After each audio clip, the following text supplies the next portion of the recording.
51. P1. The first thing that died was the music. 1 second. The Bal Harbour ballroom was pulsing with a string quartet's bright, expensive joy champagne glasses chiming, silk skirts brushing marble, Damon Cross grinning like a man who believed he'd finally outrun the past. The next second, the speaker snapped into silence so clean it felt like someone had cut the air with a knife. Then the chandelier dimmed. Somewhere, a champagne cork rolled under a table, clicking softly, and that tiny sound made the silence feel even bigger. Not a romantic fade, not a planned flourish. It flickered once, like a nervous eyelid, and the whole room dropped into a low, uneasy glow. A few emergency wall lights clicked on, throwing long shadows across crystal centerpieces and the towering wedding cake that looked more like architecture than dessert. For a heartbeat, nobody moved. Miami's best-dressed guests froze in their seats, still holding their forks midair, still smiling with that polite, practiced expression people wear when they don't want to admit they're confused. Brielle Tate did not freeze. She was the bride 20-something, flawless, wrapped in a gown that could have paid off a mortgage, and she turned sharp as a whip toward the DJ booth. "Fix it," she hissed, loud enough for the nearest table to hear. "Right now, this is humiliating." Damon leaned in with the kind of confidence that had always protected him. "Relax," he murmured, squeezing her hand. "They'll get it back on." But Damon's voice wasn't steady, because he had noticed something else. The hotel manager wasn't panicking. The manager stood near the service corridor with a clipboard held to his chest like a shield, watching the stage with a calm that didn't belong to technical problems. And beside him, the head of security had shifted position not toward Damon, but toward the tall double doors at the back of the room. Those doors began to open, slowly, smoothly, as if they'd been waiting for a cue. The hinges made a low, old sound that carried in the silence. A cold draft slid into the ballroom, raising goosebumps on bare arms and stealing the last warmth from the room. Guests turned, one by one, as though their heads were pulled by the same invisible string. 2 silhouettes stood in the doorway, framed by the bright hallway light behind them. A woman in black, and a man beside her, broad-shouldered, unhurried, dressed in a dark suit that didn't beg for attention but somehow took it anyway.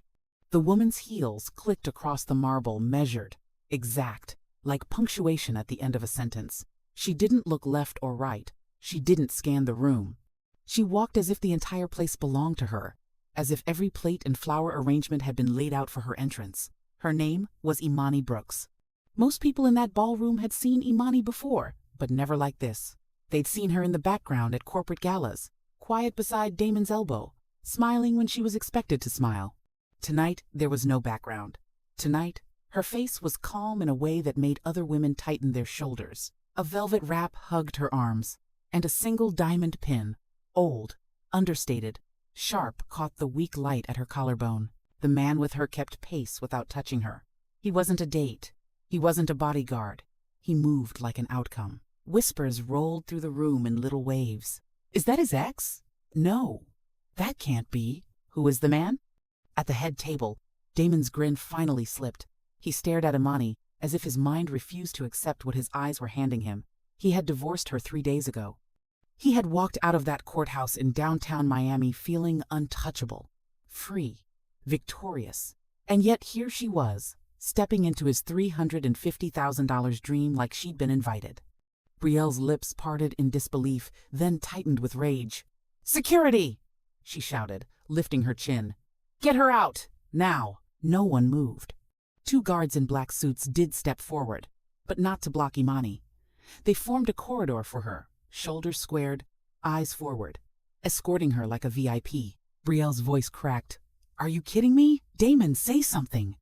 Damon couldn't speak. His throat had gone dry, because he knew the man walking beside Imani. He'd seen that face in glossy business magazines. He'd seen it in the lobby of his own headquarters, framed behind reception, listed under board governance.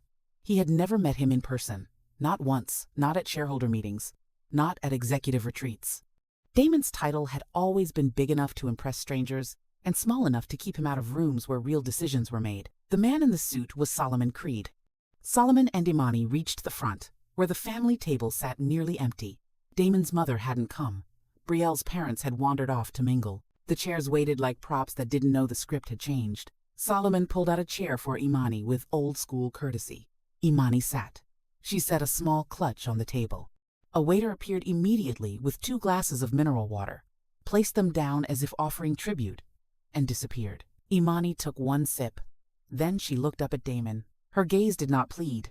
It did not accuse. It measured.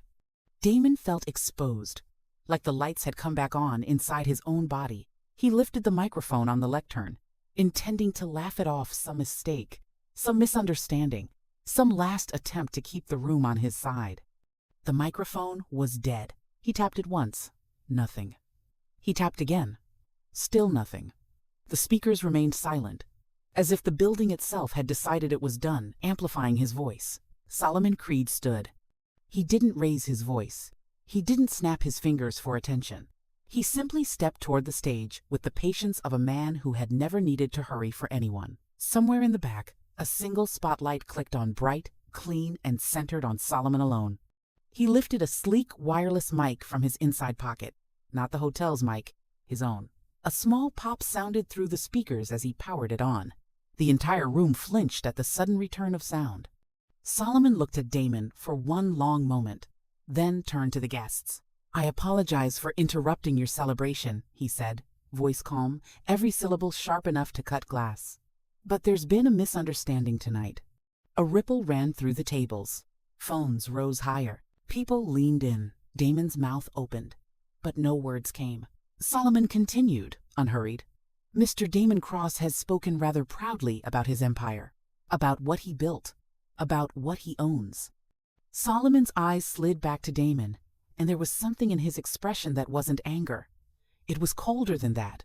It was the look you give a man who has been wearing your coat and calling it his. Then Solomon said the sentence that changed the temperature in the room. "Mr. Cross," he announced, "you don't have an empire. You have a costume."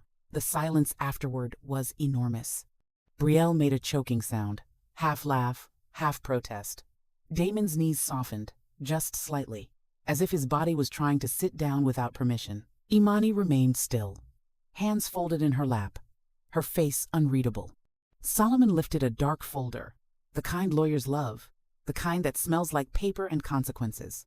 "And tonight," he added, "we're going to discuss what your signature triggered, because it wasn't just a divorce." Damon's heart hammered. He remembered the mediation room air conditioning blasting, the mahogany table, the smug grin on his own face as he slid the papers back to Imani. He remembered telling her she'd be crawling back. He remembered how quiet she'd been.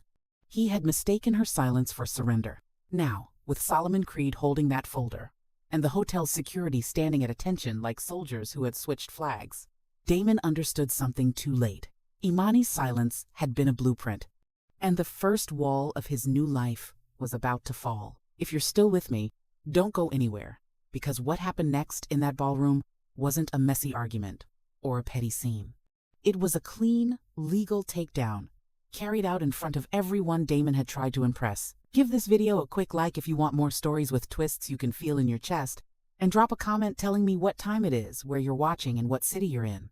Trust me, after this, you'll never hear the word divorce the same way again. When Solomon Creed lifted that folder, Damon Cross felt the ballroom tilt under his feet. The spotlight held him in place, bright as an accusation, while the rest of the room disappeared into a sea of faces and raised phones. Brielle's nails dug into his wrist. Imani sat at the front table, drinking water like this was a long-delayed meeting that had finally started on time. Solomon didn't open the folder yet. He let the moment hang long enough for Damon's pulse to throb in his ears, long enough for the guests to lean forward as if they could pull the truth out of the air. "Before we continue," Solomon said, his voice steady through the speakers, "it may help to remember how we got here." Damon's stomach tightened, because he remembered. He remembered the cold room. He remembered the pen. And so, as the ballroom held its breath, the story slipped backward quietly, like a blade sliding into a sheath. That morning, downtown Miami was indifferent. The sun bounced off glass towers and cars, and the palm trees along Flagler Street swayed like they didn't care what promises were breaking inside the courthouse. The family court building looked like every other government building. Hard angles, pale stone, the smell of disinfectant and old paper waiting behind the doors. Imani Brooks arrived early, as she always did. She wore a simple navy dress and low heels, nothing that begged for attention, nothing that could be called emotional. Her hair was pulled back, neat and restrained. She carried one slim folder and a small purse. If you passed her in the hallway, you might have mistaken her for someone there to renew a license or pay a fee. But Imani wasn't there for paperwork. She was there to end a marriage without raising her voice.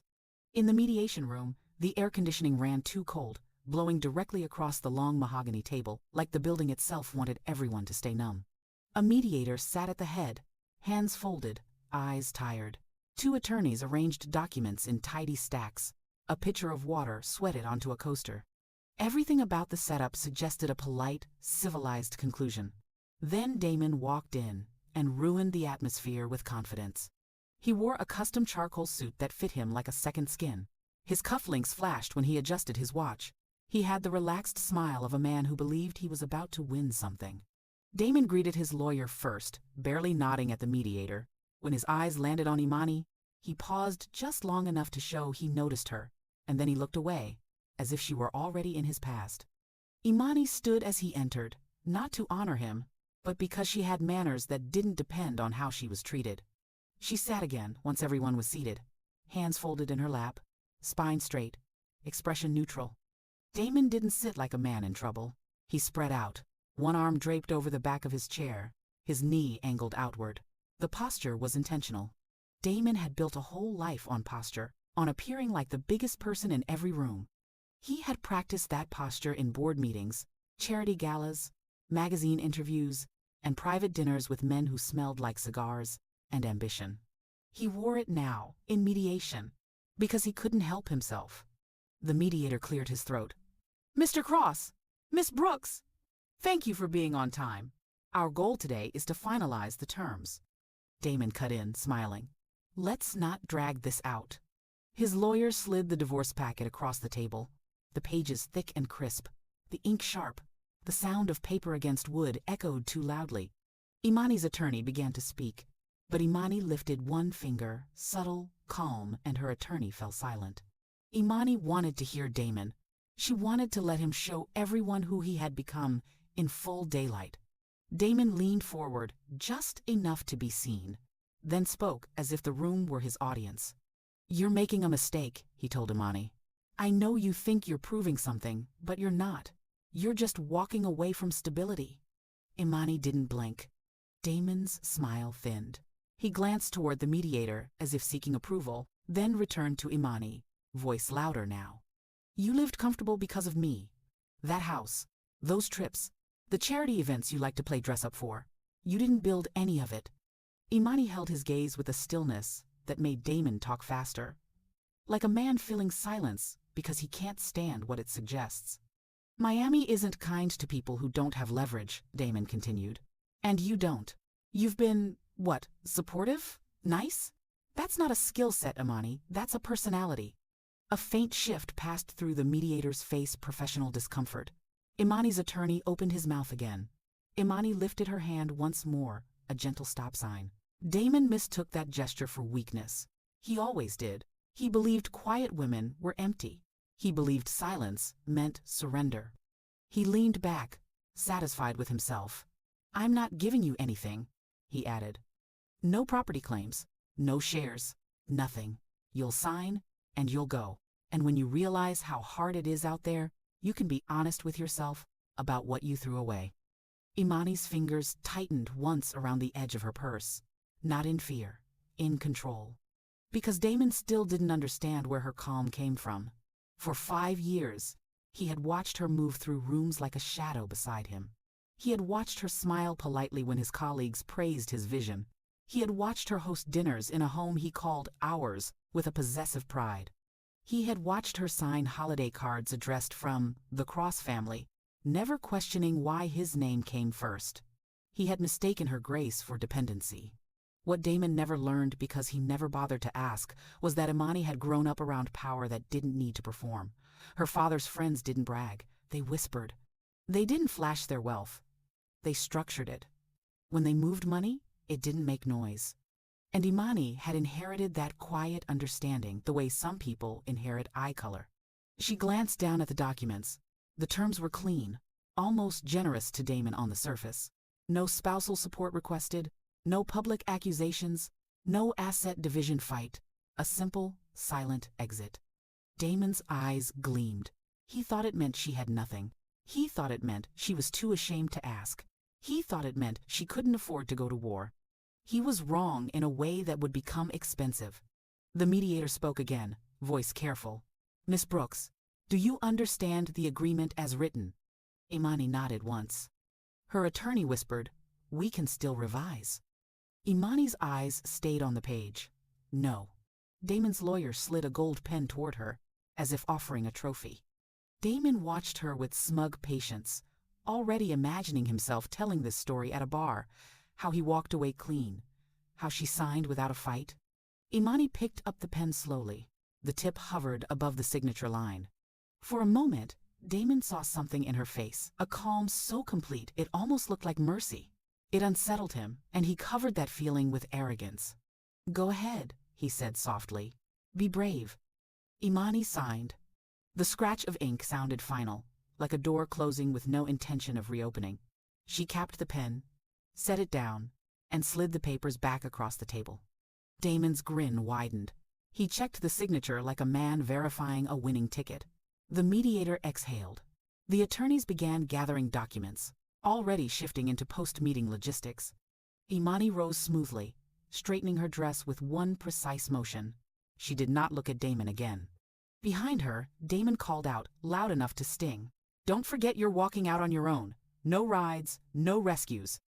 Imani paused at the door, not to answer, just long enough to let his words hang in the cold air. Then she stepped into the hallway. The courthouse corridor was busy with strangers and echoes. Someone argued near an elevator. A baby cried in the distance. A security guard laughed at a joke. Life continued, careless and ordinary. Imani walked through it like a woman leaving a funeral without tears. Outside, a black sedan waited at the curb. The driver, an older man with calm eyes, opened the door for her without speaking. Imani slid into the back seat, set her folder beside her, and let her shoulders drop 1 inch, the smallest release. "Everything all right, ma'am?" the driver asked. Imani looked out at the sunlit street. "Yes," she said. "Phase 1 is done." The sedan pulled away into brickle traffic. Cars glided past like insects. The skyline rose ahead, sharp and glittering. To anyone watching from outside, it was just another wealthy woman in another black car. Inside, Imani opened her tablet. The screen lit with a private bank logo. She entered a passcode, then another, a fingerprint. A brief pause while the system verified the kind of authority Damon had never truly held. Accounts appeared personal, corporate, trust-linked, arranged in clean lines like the skeleton of an empire. There it was, Damon Cross, listed as executive user, secondary permissions, spending limits so high they felt like infinity. Damon had treated those cards like proof of ownership. He had flashed them at valets. He had tossed them onto counters with bored confidence. He had used them to buy Brielle's gifts, telling her they were nothing. Imani scrolled once, calmly, as if adjusting a thermostat. She tapped Access Settings. A warning appeared. Revoking this user will disable payments, transfers, withdrawals, and token authentication. Imani didn't hesitate. She had hesitated for years, in small ways, swallowing remarks, ignoring instincts, letting Damon's ego fill the rooms they shared. That habit ended the moment she signed her name. She pressed Confirm. A circle spun. Then a green checkmark appeared. Permissions successfully revoked. Imani leaned back, watching the city slide by. Glass and water and palm shadows. Her face didn't change, but inside her chest, something loosened, like a tight belt finally unbuckled. On her phone, a message waited from Solomon Creed. "Is it done?" Imani typed a single reply. "Done. Prepare the next step." She stared at the sent message for a beat, then locked her screen. In the reflection of the dark window, she saw her own eyes, steady, clear, no longer asking for permission. And somewhere across town, Damon Cross was still smiling, still calling himself free, already dialing Brielle to celebrate. He had no idea that the first door had already closed. Back in the ballroom, Solomon Creed's folder opened with a soft rustle, and the sound was loud enough to feel like thunder. Solomon Creed's folder opened with a soft, deliberate rustle, and Damon Cross felt his own skin tighten. But the ballroom was still in the present, still holding its breath under that single spotlight, and Damon could not let the truth land, yet not in front of these people, not with Brielle's hand clamped around his wrist like a brand. So his mind did what panic always makes it do. It tried to run backward. It tried to find the moment where the road could have forked differently. It tried to locate the first crack in the mirror. Because if Damon could convince himself this was only a misunderstanding, then maybe the room would believe it too. And that is the strange thing about men like Damon Cross. They don't lie because they enjoy deceit. They lie because the lie is the only floor they know how to stand on. 3 days earlier, hours after he left the courthouse, still high on the taste of victory, Damon had driven straight to Brielle in the same black company sedan he had always treated like a throne. The city flashed past his window in clean lines of glass and water, and he smiled at his reflection in the tinted pane. He was free. That is what he told himself. He had done what successful men did. He had cut loose dead weight. He had chosen a woman who made him look better in photos. He had kept the house, the title, the lifestyle. He had signed papers and watched Imani walk away without a fight. No fight meant no leverage. No leverage meant no threat. And Damon needed to believe that, because the truth would have required him to admit something he could not tolerate, that he had never been the one holding the keys. He tapped his watch and called Brielle. She answered on the second ring, breathy and bright. "Well?" she asked, as if she were holding a champagne flute to her ear. "It's done," Damon said, letting the words roll around his mouth like candy. She signed, clean, no claims, no drama. A squeal burst through the speaker. "I knew it," Brielle sang. "I knew you were smarter than her. I knew you'd handle it." Damon's chest warmed with relief that felt like love, though it wasn't. It was validation. It was the drug he had been taking for years, one applause at a time. "We're not waiting," he told her. "We're doing this right. Big, loud, a statement." Brielle laughed. "A statement costs money." Damon glanced at the skyline and smiled. "I have money." It was the oldest lie in his life. He had never counted the money. He had never traced its roots. He only knew the feeling of spending it. The way the world opened doors when his card hit marble. The way clerks softened their voices when he said, "Put it on the account." He had mistaken access for ownership so long that the difference no longer existed in his mind.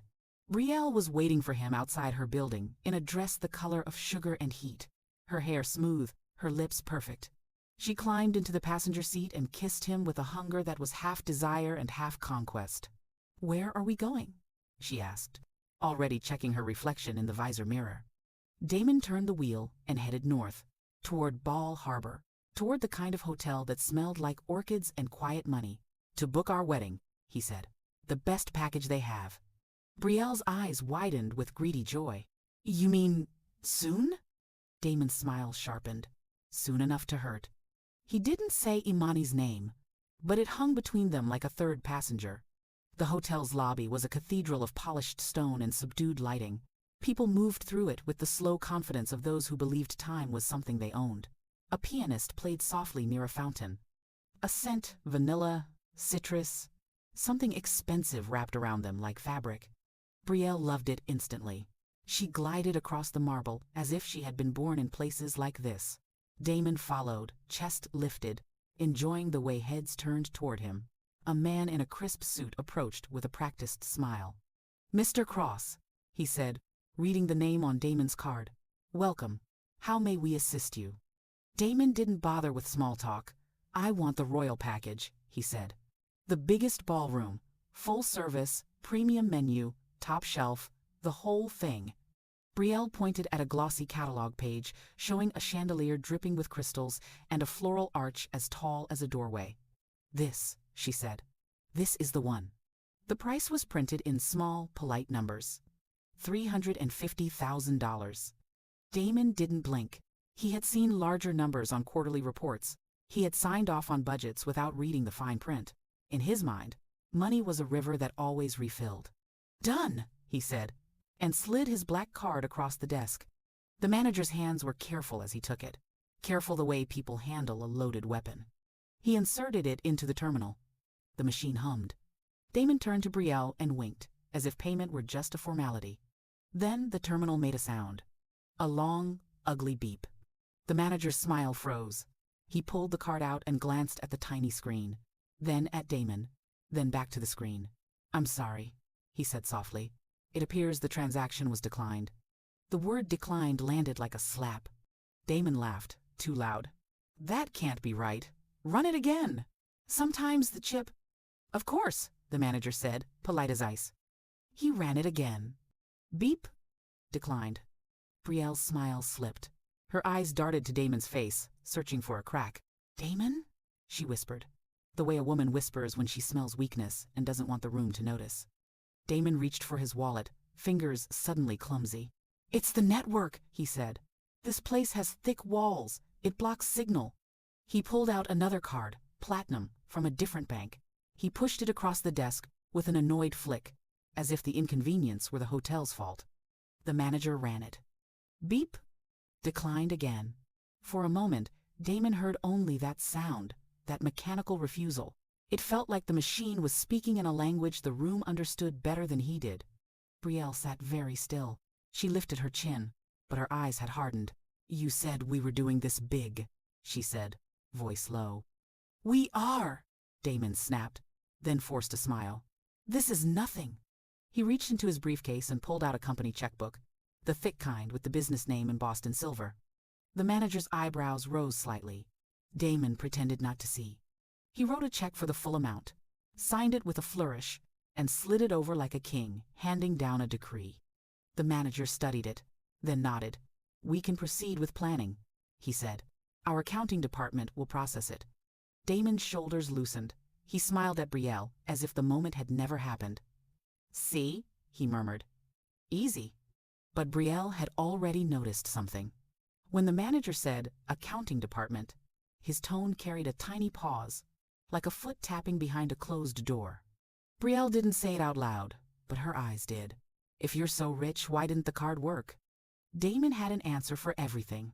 He always had. "Banks are paranoid," he said, steering her out of the office. "They flag big purchases. I'll handle it in the morning. You'll get whatever you want." And Brielle, still drunk on the fantasy, let herself believe him, because believing him meant she could keep believing in herself. They left the hotel and drove to the design district, where the storefront windows gleamed like jewelry boxes and the air smelled faintly of leather and perfume. Brielle moved from boutique to boutique like a woman collecting trophies. A ring, a pair of shoes, a bag with a waiting list, a gown that required 2 attendants just to lift it from the rack. Each time, Damon's smile tightened. Each time, his hand hovered over his wallet like a man reaching for a parachute. When the clerk at the jewelry counter slid the ring box forward, Brielle's eyes glittered. "Put it on your card," she said lightly, as if she were asking him to pass the salt. Damon swiped his debit card. Beep. Declined. The clerk's smile remained professional, but her eyes flickered with a brief, sharp curiosity, the look people give when a myth stumbles. Damon chuckled. "It's the fraud system," he said, too quickly. "It's doing its job. Give me 1 second." He tried another card. Beep. Declined. He tried his phone, opening the banking app, willing it to prove him right. A message flashed on the screen in blunt text. "Your account has been temporarily restricted. Please contact your branch." Damon's mouth went dry. Brielle's gaze snapped to the screen, then back to him. "What is that?" she demanded, her voice rising. Damon turned the phone away, still smiling. "A glitch," he said. "I told you, banks. Always overreacting." Brielle's lips pressed into a thin line. She leaned closer, lowering her voice but sharpening it. "Don't embarrass me," she whispered. "Not here." Damon swallowed his panic and leaned in, voice soft as a promise. "Tomorrow morning, it's fixed. I swear. Tonight, we plan. Tomorrow, we buy." Brielle held his eyes for a long moment. She didn't fully believe him, but she wanted to.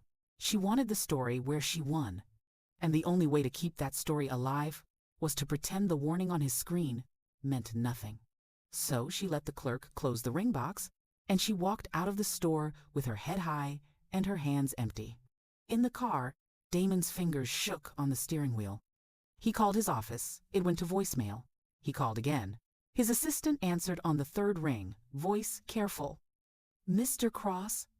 "Get the finance team," Damon snapped. "Now." Minutes later, his finance director came on the line, sounding confused and exhausted, as if Damon's crisis had interrupted a real emergency. "My cards aren't working," Damon said. "The bank app says restricted. Fix it." A pause. Then the finance director spoke slowly, like a man reading from a script he hated. "Sir, we received notice this morning that your authorization token for transfers has been revoked." Damon's grip tightened. "Revoked by who?" Another pause. Heavier. "By the primary administrator," the finance director said. Damon stared through the windshield at the Miami traffic, at the bright sky, at the palm trees that looked suddenly fake. "I am the primary," he said, voice sharp. "No, sir," the finance director replied, and the words felt like a blade sliding under Damon's ribs. "The primary is Miss Brooks." His mind reached for old scenes, anything to contradict the present. He remembered Imani at dinners, refilling glasses before anyone asked. He remembered her behind him at the company holiday party, smiling while he accepted praise that should have embarrassed him. He remembered the way she paused at doorways, letting him walk first, as if yielding space. Damon had built a whole theory from those courtesies. She needed him. She couldn't move without him. Now her name was spoken like a title, and the theory cracked open inside him, leaking a colder possibility he refused to name. Silence poured into the car. Brielle's head turned slowly toward Damon. Her eyes narrowed. "Miss Brooks?" she repeated, tasting the name like something bitter. Damon's brain tried to reject the sentence. It was too absurd. It didn't match the narrative he carried like a shield. Imani had been quiet. Imani had signed. Quiet women didn't do this. "Stop talking," Damon hissed into the phone.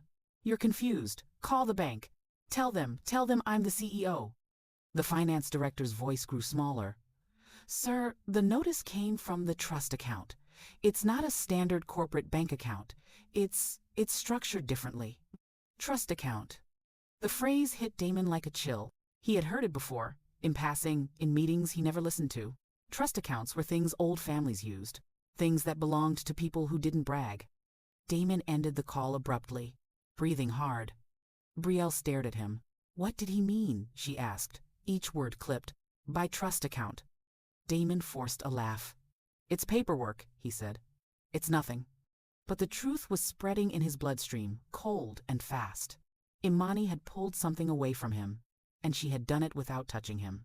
That night, Damon barely slept.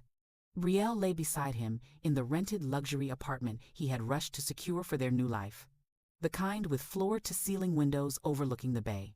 She curled toward him, but her body felt less affectionate than possessive, like a cat circling a warm spot on a couch. Damon stared at the ceiling, listening to the air-conditioning hum and the distant sound of Miami nightlife. Every time he closed his eyes, he saw the word declined. Declined was not just a banking term. Declined was a judgment, a public one. A small electronic voice saying, "You are not who you claim to be." At sunrise, Brielle shook him awake. "We have a schedule," she said brightly, as if nothing had happened. "We're starting early. We have a wedding in 2 days." Damon sat up slowly. His stomach knotted. 2 days, he repeated. And the number sounded impossible now. Brielle swung her legs out of bed and pulled on a robe, already scrolling through her phone. "Shoes, favors. The florist wants final approval. And I want my car." Damon blinked. "Your car?" "The wedding gift," Brielle said, turning toward him with a smile that didn't reach her eyes. "A red one. Sporty. Everyone's doing it." Damon wanted to say no. He wanted to say, "Not now. Not until I understand what's happening." But Damon Cross could not say no to a woman watching him for weakness. "Fine," he said, pushing himself out of bed. "We'll do it." He showered, dressed, styled his hair with the same care he always used before facing an audience. His body was a mess inside, but his outside had to remain intact. Damon believed appearance could delay reality. They started at a boutique in the design district, Brielle chose 3 bags without asking the price. The clerk's smile widened with each selection, because clerks loved rich people the way fishermen loved full nets. At the register, Damon handed over a different card, forcing his hand to remain steady. The terminal waited, silent, as if considering his worth. Beep. Declined. The clerk's expression didn't change, but a shadow moved behind her eyes. "I'm sorry, sir," she said. "It appears this transaction requires additional verification." Brielle's head snapped toward Damon. "What?" Damon laughed, too sharp. "Verification," he echoed. "Of course. That's normal for premium clients." Brielle's voice lowered, becoming dangerous. "Damon, stop playing with me." Damon leaned toward the clerk, voice smooth as oil. "Give me your account details," he said. "My office will wire it within the hour." The clerk hesitated. The manager stepped in, eyes cautious. "We usually require payment at point of sale," she said gently. Damon pulled out his business card, the one with his title embossed in glossy black, CEO. He laid it on the counter like an offering. "You'll have your money," he said, "within 3 hours." The manager looked at him, then at Brielle, then back at him. She weighed the risk of refusing a man with a title against the risk of trusting a man with a declined card. Finally, she nodded. 3 hours, she said. "We'll need proof of transfer." Brielle swept out of the store with the bags in her arms as if she had conquered it. Damon followed, smile frozen, jaw tight. Outside, the heat hit him like a slap. His shirt collar felt too tight. He could feel sweat forming at his temples. "Next," Brielle said, as if this were a normal shopping day. She dragged him to a car dealership. The showroom smelled like new leather and polished metal. A salesman greeted them with the eager energy of a man who could see commission in Brielle's eyes. Damon latched on to the idea that financing wouldn't require him to swipe a card. He told himself this was safe. Brielle chose a deep red sports sedan, the kind that looked fast even when standing still. She took selfies beside it, laughing, already imagining herself pulling up to brunch in it, letting other women taste envy. Damon sat in the driver's seat and gripped the steering wheel. For a moment, the familiar thrill returned the illusion of control. Then the salesman led them into a glass office for credit approval. Damon handed over his ID with casual confidence. He had never missed a payment, not because he was disciplined, but because he had never known what his payments truly belonged to. The salesman typed. The screen reflected in his glasses. His smile faded. He tried again, clicking through menus. His forehead creased. He looked up at Damon with a practiced apology forming on his lips. "Sir," he said carefully, "it appears your application has been flagged." "Flagged?" Damon repeated, offended. "For what?" The salesman swallowed. "For asset restriction and ownership dispute." The words dropped into the room like cold water. Brielle stopped taking selfies. "Ownership dispute?" she echoed, stepping closer. Damon's face burned. "That's impossible," he snapped. "I'm a CEO. My salary, my credit." The salesman's eyes flicked to the manager standing at the door. The manager entered, expression firm. "Mr. Cross," the manager said, voice polite but distant. "The system will not approve financing under these conditions." Damon stood abruptly, the chair scraping. "Your system is wrong." The manager didn't argue. He didn't need to. The system was bigger than Damon. It didn't care about titles. It cared about structure. Brielle's gaze cut into Damon. "You told me you owned everything," she said, and now her voice held a tremor of fear. Damon grabbed her arm. "We're leaving," he said through clenched teeth. As they stormed out, he could feel eyes on his back salesmen, customers, strangers smelling the scandal of a powerful man being refused. In the car, Brielle yanked her arm free. "Tell me the truth," she demanded. "What is happening?" Damon stared at the road, his hands white on the wheel. "It's temporary," he said. "Imani's making noise. She's trying to scare me." Brielle laughed, but there was no humor in it. "Imani?" she spat. "So she's not weak. She's not quiet. She's playing." Damon's jaw tightened. "She's bluffing." But he didn't believe his own words. He called his finance director again. This time, the man answered with a voice that sounded like he had been waiting. "Sir," the finance director said quickly, "we can't move funds without the primary's written approval now." The bank tightened controls. Damon's blood went cold. "Then cut me a cashier's check," he snapped. "I'll handle it." "We can't," the man replied, almost whispering. The board issued a compliance notice. Any diversion will be considered misconduct. Board. Compliance. Mishandled funds. Words Damon used to toss around in speeches without ever respecting their weight. He ended the call and slammed his hand against the steering wheel, once, hard. The horn blared. A cyclist on the sidewalk glanced over, startled. Brielle stared out the window, silent now, calculating. Damon could almost hear her thoughts turning like gears. He had promised her a life. She had promised herself a win. And now the foundation beneath both promises was cracking. Across the city, while Damon burned through excuses, Imani moved through her day with a calm that felt almost unnatural. She didn't go home to cry. She didn't call friends for comfort. She didn't post quotes about healing. She didn't even check social media. Instead, she went to her office. It wasn't the glamorous corner suite Damon used for interviews. It was a private space in a building owned by a family holding company. The kind of office that existed for people who preferred silence to applause. The walls were warm wood, the chairs soft, the air smelling faintly of paper and clean ink. A woman stepped in quietly, Imani's assistant, older, composed.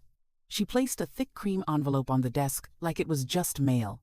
Imani opened it. The invitation inside was gaudy, gilded, and too proud of itself. Gold lettering. Heavy stock.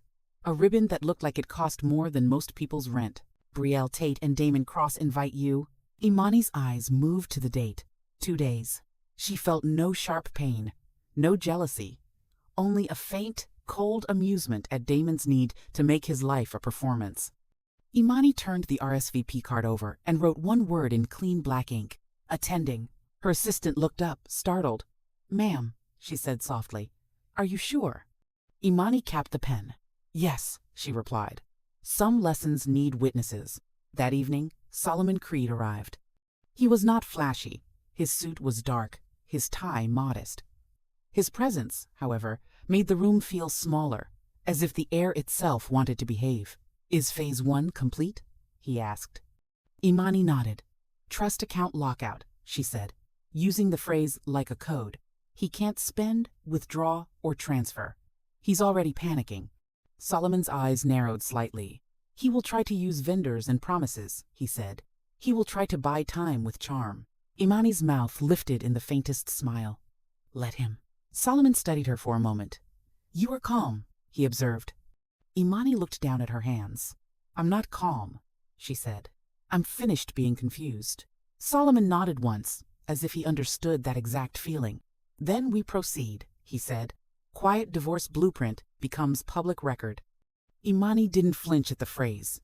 Blueprint, plan, architecture, structure, words that built things, words that dismantled illusions. The next day, Damon's world began collapsing faster. Vendors started calling. The florist wanted final payment before delivery. The caterer demanded the remaining balance.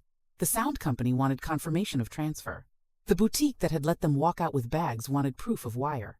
Each call was polite at first, then tighter, then edged with threat. Damon answered with the same smooth voice he used in boardrooms. "It's processing," he said. "It's clearing. Send the invoice to my office." He lied so often that his tongue moved automatically, but lies don't pay invoices. By noon, the boutique manager texted Brielle directly, and Brielle's phone lit up with messages she could not ignore. Payment confirmation needed. Deadline. 3 p.m. Items will be reported as unpaid. Brielle's face tightened as she read them. She turned to Damon. "Fix it," she said. "I'm fixin' it," Damon snapped. "No," Brielle said, voice sharpening. "You're talking. Fixing is different." Damon stared at her, and for the first time he saw the truth in her eyes. Brielle didn't love him. She loved what she thought he was. And what she thought he was slipping. That night, Damon went to the hotel early, desperate to see something still under his control. The ballroom was being transformed. Workers moved like ants, setting up tables, laying linens, hanging lights. A floral arch rose near the stage like a doorway into a fantasy. The 7-tier cake arrived under a white cloth, guarded like treasure. Brielle floated through it all like a queen, pointing, ordering, correcting. She didn't see the workers as people. She saw them as parts of her picture. Damon watched her and tried to feel pride. Instead, he felt dread, because every flower was a bill, every candle a cost, every string of lights another reminder that he had built tonight on a check he could not guarantee. The hotel manager approached him near the kitchen corridor. His smile was polite, but his eyes were steady. "Mr. Cross," he said, "our accounting department will need the deposit before the event begins." Damon forced a laugh. "Of course," he said. "It's already on the way." The manager nodded slowly. "I look forward to receiving confirmation," he replied, and walked away. Damon watched him go, and something in his chest tightened. The manager hadn't sounded like a man requesting payment. He had sounded like a man waiting for a clock to strike. Later, alone in a private room, Damon called his mother again. It went to voicemail. He called again. Still voicemail. Damon sat on the edge of the bed and stared at his phone like it had betrayed him. He had spent years believing he could always call someone would always catch him. But the thing about falling from a lie is that the people who loved the lie rarely love you enough to fall with you. Meanwhile, across the city, Imani prepared with the same calm she used for meetings. A makeup artist brushed her face with soft strokes, giving her skin a smooth, quiet strength. Imani chose black not because she was mourning Damon, but because black made her feel untouchable. It absorbed attention and returned authority. She pinned her grandmother's diamond brooch at her collarbone and looked into the mirror. For years, she had been framed as Damon's wife. Tonight, she would be framed as herself. Solomon Creed waited downstairs, hands clasped behind his back, looking like a man about to deliver a verdict. "You don't have to do this publicly," he said when she entered. "We can handle it through filings, police, auditors." Imani adjusted her cuff slowly. "Public is the point," she replied. "He performed his life. He can watch it end the same way." Solomon studied her, then nodded. "Then we go," he said. They stepped into the sedan. The driver pulled away. Miami's lights began to glow as the sun sank, and the city looked beautiful in that dangerous way, like a place that could swallow you without leaving a trace. At the hotel, guests arrived in waves. Men in tailored suits. Women in dresses that shimmered under the lobby lights. Laughter flowed. Cameras flashed. People hugged and kissed cheeks, delighted to witness a love story that had already started as gossip. Damon stood at the entrance of the ballroom with Brielle, greeting guests like a man hosting his own coronation. His smile was wide. His eyes were sharp with constant scanning. He watched the hotel manager. He watched the doors. He watched the corners. Every time someone approached with a cheerful grin, Damon wondered if it was a creditor in disguise. Brielle, however, was radiant. She didn't see danger. She saw attention. "This is perfect," she whispered to Damon, squeezing his arm. "This is exactly what I deserve." Damon nodded, throat tight. At 8 o'clock, the host stepped onto the stage and asked everyone to take their seats. The string quartet began to play again, smooth and bright, washing over the room like perfume. The host smiled into the microphone. "Ladies and gentlemen, thank you for joining us tonight," he said. "We are here to celebrate love." Damon listened with only half his mind. The other half was counting minutes, counting risks, counting the distance between him and the nearest exit. Then the host turned. "And now," he announced, "the groom will share a few words." Applause rose like a wave. Brielle's nails dug into Damon's arm. Excited. "Make it good," she whispered. "Make them envy us." Damon stepped toward the lectern. He adjusted his tie. He lifted the microphone. He forced his smile into place. And somewhere beyond the ballroom doors, in the quiet hallway, a pair of heels clicked softly on marble, approaching like the last line of a contract being read aloud. Damon Cross took the microphone like it was a scepter. He smiled at the tables, at the glittering gowns, at the men who had come to shake his hand because they believed his title meant something solid.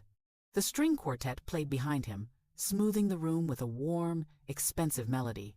Brielle Tate stood a step back in white satin, her train arranged like a victory flag. She watched Damon the way a gambler watches the last card. Damon cleared his throat. "Thank you," he began. "Thank you for being here. Tonight is a new chapter for me." Applause rose, polite and eager. He leaned into it. People love to talk. Damon continued. They love to tell you who you are, but I built my life by ignoring that noise. I worked, I sacrificed, I made hard calls, and I'm proud of what I've built. He said built the way he said love, as a decoration. He turned to Brielle and lifted her hand. And now I get to share that success with someone who understands the life I lead, someone who elevates me. Brielle's smile widened in the spotlight. Damon raised his glass. So, let's toast to freedom, to real partnership, to a future. The music died mid-note. Not a romantic fade. Not a planned flourish. It simply stopped, like a throat being closed. The violinist's bow froze. The last vibration disappeared into a silence too clean to be accidental. Then the chandelier flickered. A low murmur rose. Damon kept smiling, trying to hold the room steady with his expression alone. "Ladies and gentlemen," he said, "just a technical issue." His microphone went dead. He tapped it once.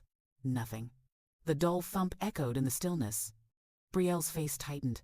"Damon," she hissed, "fix this." The lights dimmed again. Not fully dark, just low enough to make faces look strange, like the room had slipped into another reality. At the back of the ballroom, the double doors began to open. Slowly, smoothly, as if obeying an order. A cold draft slid across the room. Guests turned as one. Two silhouettes stood in the doorway, framed by bright hallway light, a woman in black and a man who moved like certainty. Imani Brooks stepped inside first. Her heels clicked across the marble in a steady rhythm, each step replacing the missing music. She didn't hurry. She didn't look left or right. She looked like someone arriving to inspect what belonged to her. Beside her walked Solomon Creed, calm as a judge, a dark folder tucked under his arm. Whispers broke out quick, nervous, hungry. Brielle's voice rose, brittle with rage. "Security! Get her out!" Two guards stepped forward, but they didn't block Imani. They formed a corridor for her, escorting her as she walked. Brielle's mouth fell open. "I'm the bride!" Damon stood frozen at the lectern, the dead microphone still in his hand. His face had gone pale because he recognized Solomon Creed. A name on corporate letters, a face on the wall at headquarters, the kind of man Damon's rank never reached. Solomon and Imani reached the front table. Solomon pulled out a chair. Imani sat with quiet elegance and set her clutch down like a signature. A waiter appeared immediately with mineral water and bowed as if greeting royalty. Damon felt fear bloom behind his ribs. Solomon stood. One small gesture, and a single spotlight snapped on, aimed not at the couple on stage, but at Solomon Creed. He lifted a wireless microphone from his jacket pocket, not the hotel's, his own. The speakers popped softly as it powered on. "I apologize," Solomon said, voice smooth and unhurried, "for interrupting your celebration, but there has been a misunderstanding tonight." Damon opened his mouth to protest, but no sound came. The room wasn't his anymore. Solomon's eyes moved to Damon with mild disdain. "Mr. Cross has just delivered a speech about what he built," he continued, "about the empire he claims to own." With another small signal, the huge LED screen behind the altar lit up. Instead of wedding photos, an organizational chart filled the screen. Clean lines, neat boxes, the kind of diagram that only appears when money is serious and lawyers are close. At the top, in bold type, sat a name, Imani Brooks. Under it, chairwoman, majority holder, trustee. Damon's stomach dropped. Brielle squinted at the screen, confused. "What is that?" she demanded. Solomon spoke as if explaining gravity. "This is the ownership structure of Cross Maritime Holdings," he said. "The holding company that controls the subsidiary Mr. Cross currently manages." He let the word manages land like a slap. His finger traced down the chart until it stopped at a smaller box. Damon Cross, managing executive. By contract. A hush spread, deeper than silence. It was the sound of a room realizing it had been fooled. Damon lurched forward. "That's fake," he barked, voice thin without amplification. "You can't do this." Solomon didn't look at him. "Mr. Cross is not the founder," he said to the guests. "He is not the owner. He is an employee appointed due to marital proximity." A few men in the front row exchanged quick, cruel looks. Brielle's face drained. She stared at Damon as if he had changed shapes. "You told me it was yours," she whispered. Damon's hands trembled. "I run it," he insisted. "I built—" Solomon lifted the folder slightly. "He had access," Solomon said, "not ownership." The screen changed again. A list of assets Damon loved to name: house, cars, leases, corporate cards. In the owner column, Brooks Family Trust. Trustee, Imani Brooks. A collective gasp rolled through the ballroom. Phones rose higher. Damon grabbed the lectern like it could hold him up. Solomon stepped closer to the stage, voice dropping a fraction, making the room lean in. "Now," he said, "we will address the part Mr. Cross did not read." Damon's eyes widened. "I read it." He lied automatically. Solomon opened the folder slowly, letting the sound of paper turning become its own suspense. 3 days ago, Solomon said, in family court, Mr. Cross signed a waiver of rights and responsibilities. He held up the document under the spotlight. Damon's signature sat at the bottom in bold black ink. "Clause 14, paragraph 3, Solomon said. Damon's mouth went dry. Solomon read without rushing. Upon termination of marital status with the majority holder, the secondary executive user acknowledges immediate activation of the indemnification provision. He paused, then translated with quiet cruelty. In plain terms, the moment you stopped being the spouse of the majority holder, all company losses incurred during your tenure, and all personal expenses charged through company facilities without written authorization, converted into your personal debt. The room inhaled. Repayable within 24 hours, Solomon added. The sentence fell like a gavel. Brielle staggered back. 24 hours? She choked. Damon shook his head.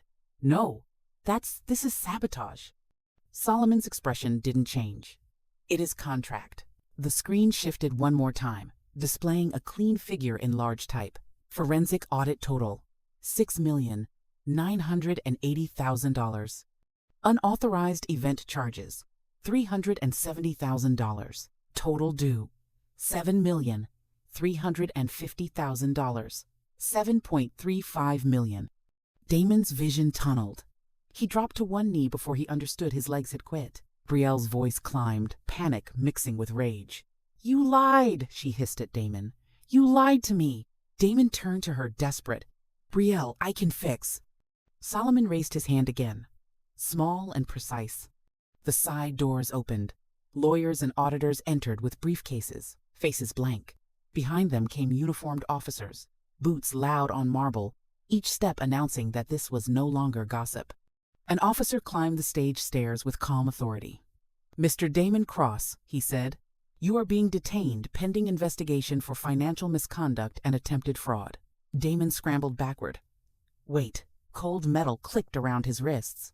The sound of handcuffs echoed through the ballroom like the final note of a song. Phones flashed. No one laughed this time.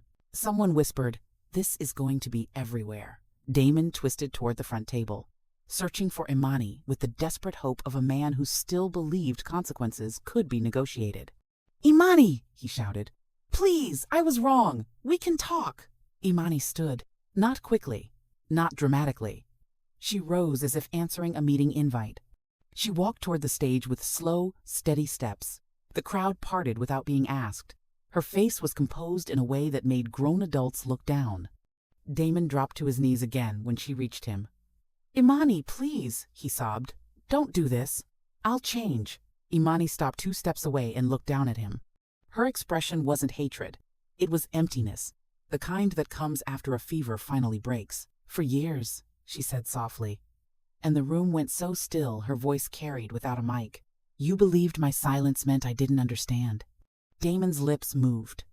No sound. I cleaned up your mistakes, Imani continued. I paid for your image. I swallowed your insults because I thought time would teach you what love couldn't. She glanced once at Brielle, trembling and white near the aisle, then back at Damon. But you didn't learn, Imani said. You performed.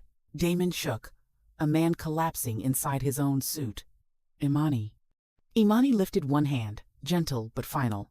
No, tonight isn't about what you feel. It's about what you signed. She looked at the handcuffs, then back at his face. You wanted freedom? She added, voice cool. Now you have it. You're free from my protection. Damon made a choking sound. Imani stepped back, turning away as if closing a door. The officers pulled Damon upright and led him toward the side exit. His tie hung crooked, his shoulders hunched, his head lowered like a man trying to hide from the word declined that had followed him into everything. Near the back, the hotel manager approached Brielle with a printed invoice. His tone stayed polite, but his eyes were hard. "Miss Tate," he said, "your name appears as secondary responsible party on the event contract. Until the bill is addressed, you'll need to remain for processing." Brielle's face went white. Her hands flew to her skirt as if she could grip herself back into the fantasy. Damon craned his head, desperate. "Brielle, call someone." Brielle recoiled as if his voice had become poison. "Don't touch me," she cried. "You said you were rich." Brielle looked around as if the room would defend her, as if the women who had praised her gown minutes ago would rush in and say this wasn't fair.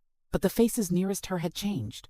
They weren't friends anymore. They were witnesses, phones raised like lanterns. She swallowed and tried pleading. "There has to be a mistake," she said to the manager. "I didn't handle payments." "Damon, the contract lists you," the manager replied evenly. "That is what matters." On the stage stairs, Damon was dragged down, wrists bound. He twisted his head back, wild-eyed. "Brielle, please," he rasped. "Call anyone. We can fix." Brielle stepped away from him on instinct, as if his voice carried a contagious ruin.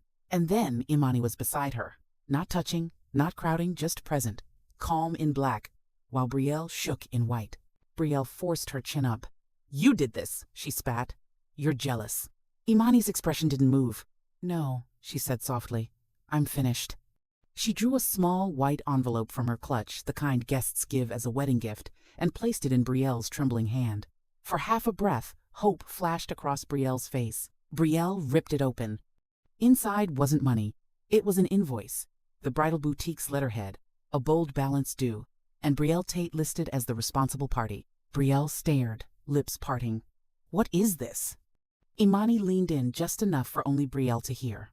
"A receipt," she murmured, "for the life you wanted." Then Imani straightened and stepped back, voice cool. "Enjoy the cake," she said. "It may be the last sweet thing tonight gives you." Behind her, two vendor representatives edged closer, voices low but insistent, as if they'd been waiting for permission to collect. Brielle's breath came fast.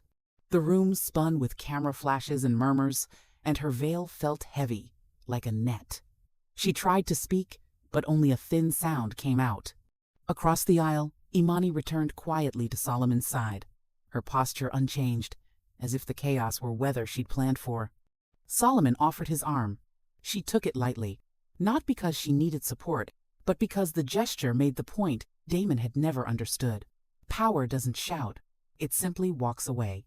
They moved down the aisle of stunned guests, past the cake, past the flowers, past the shattered performance. Behind them, the ballroom finally filled with noise. Again, voices, arguments, sobs, the messy sound of consequences. Imani didn't look back. She didn't need to. Every detail in that room had a reason, and every reason had now been spoken out loud. The ballroom did not return to music.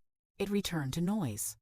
Not the warm noise of celebration, but the sharp, frantic sound of a lie collapsing in public voices, overlapping, chairs scraping, the squeal of heels on marble as guests rushed for a better angle with their phones. Damon Cross was gone through a side corridor, wrists locked in steel, his tuxedo wrinkled like a costume pulled off too quickly.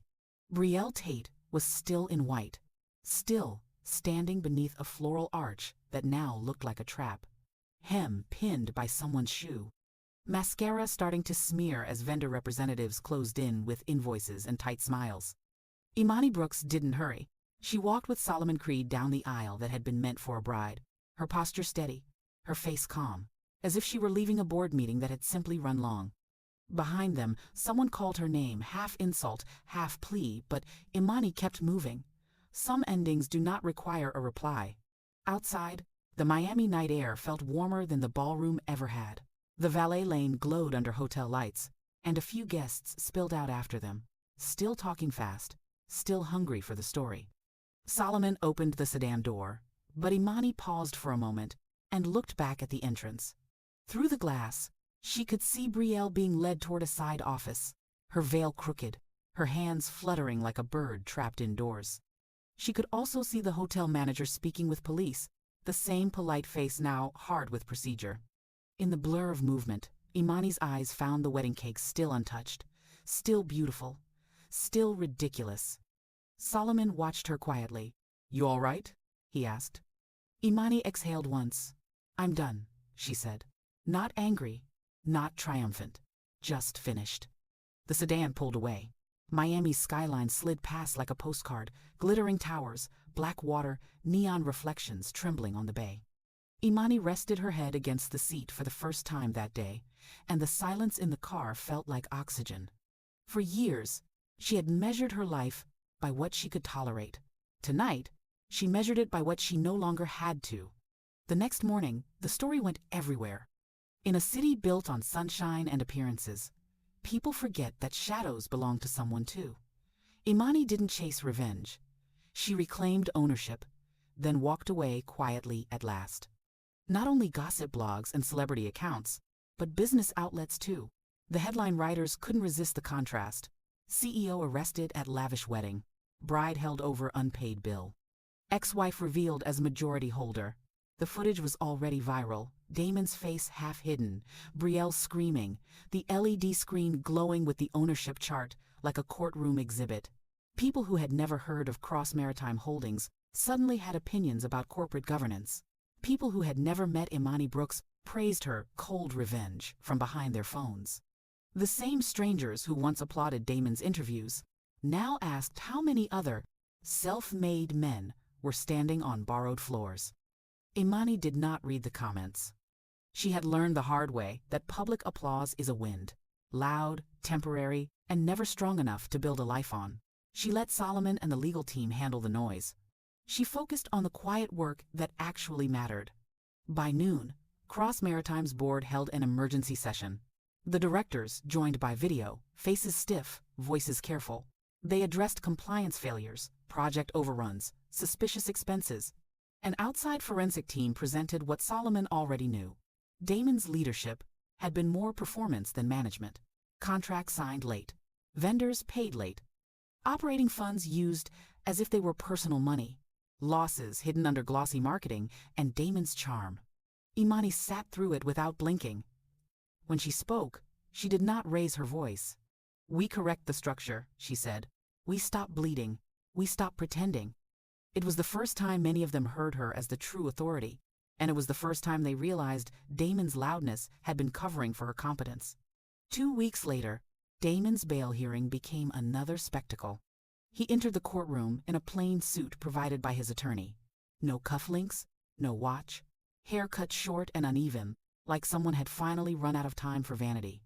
The prosecutor laid out charges: fraud, misuse of corporate funds, attempted payment with a bad check, and multiple violations tied to vendor deception. Damon's defense tried to paint it as a misunderstanding, a marital dispute turned vindictive. But contracts are not emotions, they are facts. Imani testified briefly. She answered questions with clean, controlled language, never insulting Damon, never exaggerating. She didn't need to. The documents did the damage. The judge's expression remained neutral, but when the gavel came down, the sound carried through the room like a final decision. Damon was remanded pending trial.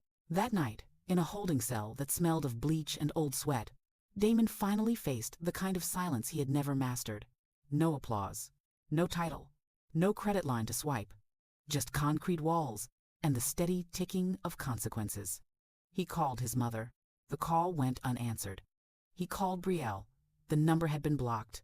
He sat on the bench and stared at his hands, as if he could find the missing empire between his fingers. Brielle's downfall was different, but no less complete.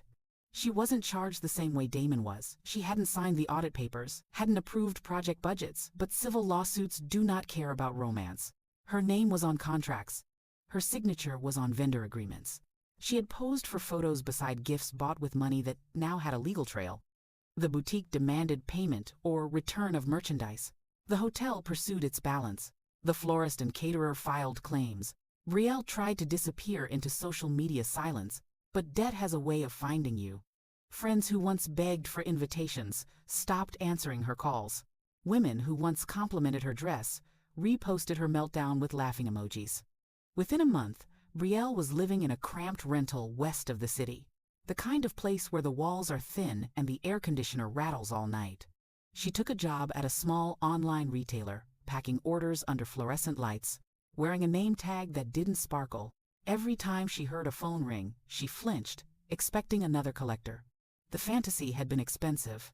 Reality arrived with receipts. Imani, meanwhile, moved forward without fanfare. She did not throw a party. She did not post a victory photo. She did not give interviews. She restructured. She replaced Damon's inner circle with people who understood discipline. She tightened approvals. She reduced waste. She brought in managers who had been ignored because they weren't charming on camera. Profits stabilized. Investor confidence returned. And slowly, the company's public image shifted from flashy headlines to steady numbers. One afternoon, Solomon met her at a site visit near Overtown, where an old community building sat, boarded up, paint peeling, windows covered in plywood. Children played nearby in a dusty lot, kicking a dented ball under a street lamp that flickered even in daylight. "This is where you want it?" Solomon asked. Imani looked at the building, then at the kids. "Yes," she said, "a place that's real." They renovated it quietly. Classrooms, tutoring rooms, a small clinic space, a kitchen for after-school meals. They hired local staff. They partnered with scholarships and mentorship programs. Imani insisted on one rule: no plaques with her face, no gala, no performance, just work. On opening day, the children came in wearing clean uniforms and wide smiles, eyes bright with the simple shock of being welcomed somewhere that looked safe. Imani stood in the doorway and watched them run down the hall, laughter echoing off fresh paint. For the first time in a long time, her smile reached her eyes. Solomon stepped beside her with a folder. "Quarterly report," he said. "After the restructuring, we're up 28%. The board's impressed." Imani took the folder and closed it without reading. "Good," she said. "Then we can fund the scholarship line fully." Solomon studied her. "You know," he said, "some people expected you to be harsher." Imani's gaze stayed on the children. "I was harsh," she replied. "I just wasn't loud." Later that week, the court delivered Damon's sentence: 12 years, restitution, and a permanent bar from corporate management in that sector. The ruling was clinical. Damon's face in the courtroom looked older than his age, cheeks hollow, eyes dull. When the judge spoke the number, Damon didn't collapse. He simply stared, as if the word 12 was a language he could not translate into a life. Imani did not attend that hearing. She did not need to. Closure is not a seat in the back of a courtroom. It is the moment you stop checking whether the door behind you is still open. On a quiet Sunday, Imani returned to the Brielle house one last time, the one Damon had called his, the one he had filled with loud furniture and louder opinions. Sunlight poured through the windows, catching dust in the air like glitter that had lost its purpose. She walked room to room without touching anything. She remembered hosting dinners where Damon took credit for her planning. She remembered smiling through jokes that cut. She remembered how small she had made herself to keep peace. At the doorway, she turned and looked back, not with longing, but with distance. "Sell it," she told Solomon later. "Donate the proceeds to the center. Let something good come out of something false." That night, in her new apartment overlooking the water, Imani opened her phone gallery. She found the album labeled Wedding 2019. She scrolled past frozen smiles and staged kisses and the image of Damon in a suit he didn't deserve. Then she deleted it. The pictures vanished in a single tap, and the quiet afterward felt clean. Because here is the truth Damon never learned. A woman's silence is not always surrender. Sometimes it is the space where a plan is built. Sometimes it is the only way to keep your heart calm long enough to do what must be done. And if you're listening to this story and you've ever been underestimated because you didn't scream, remember this: boundaries are a language, contracts are a language, and peace is a decision. Thank you for staying with me until the end. If stories like this keep you hooked, subscribe so you don't miss the next one. Give this video a like so the channel can keep growing, and drop a comment with your honest take: was Imani too cold or exactly fair? And don't forget to tap the end screen to watch another story waiting for you.